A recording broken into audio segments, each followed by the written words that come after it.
Berita misi sabat ini bertajuk Harapan untuk Orang Buta. Kisah Kosmas dari negara Kamerun menginjil awam Kosmas mengalami pertemuan yang tidak dijangka dengan seorang lelaki yang buta ketika dia bersiap untuk mengadakan pertemuan penginjilan di Douala, bandar terbesar di negara Afrika Barat, Kamerun.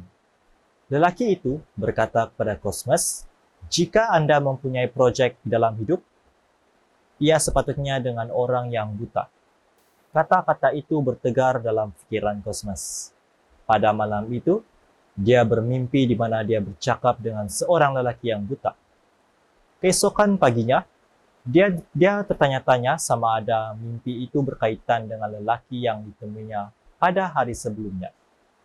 Pada hari itu, semasa dia meneruskan persiapan untuk perkumpulan penginjilan, dia bertemu dengan 10 orang lagi yang buta. Pada malam itu, dia bermimpi bahwa dia berada di stadium bola sepak yang dipenuhi dengan orang buta. Apalagi dia tersedar, dia merasakan bahwa Tuhan mungkin memanggilnya untuk bekerja dengan orang yang buta itu pada tahun 2014.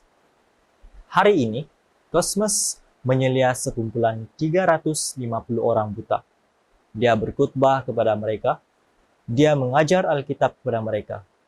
Dia membantu memenuhi keperluan sosial dan pendidikan mereka. Beberapa orang telah dibaptiskan. Berikut adalah 2 kisah mereka.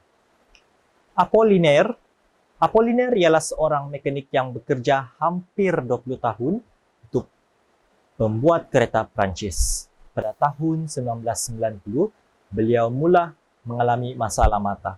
Secara beransur-ansur, penglihatannya mulai pudar dan akhirnya dia kehilangan penglihatan dan pekerjaannya pada tahun 2004. Duduk di rumah, dia menghabiskan banyak masa mendengar radio. Pada petang Sabtu, dia mendengar Seventh Day Adventist menyiarkan Iris Raiden.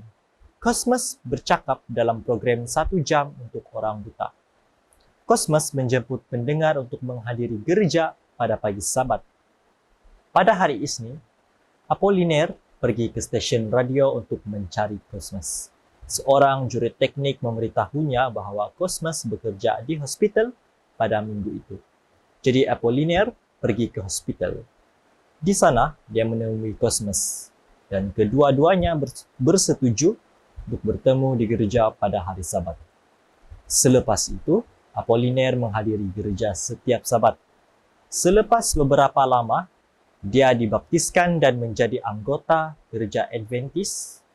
Hari ini, dia berumur 53 tahun. Dia berkata, dia gembira dapat beribadah bersama orang yang mengasihi Tuhan dan orang buta.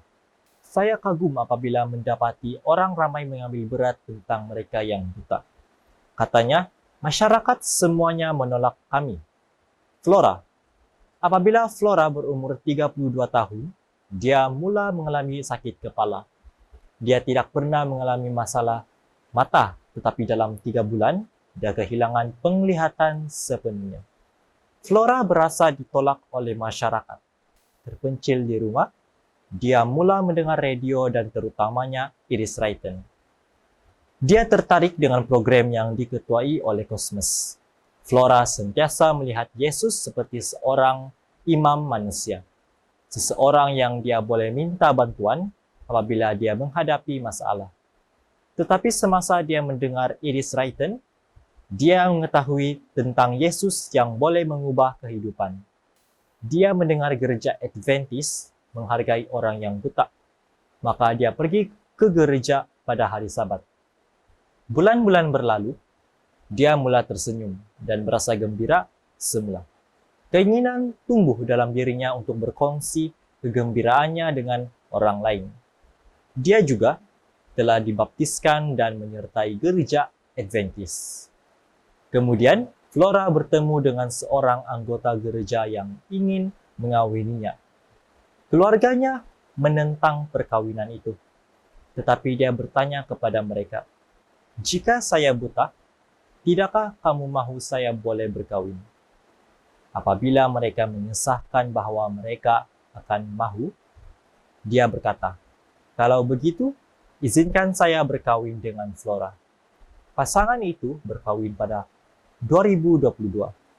Hari ini, Flora berusia 40 tahun dan mengajar komputer kepada orang buta.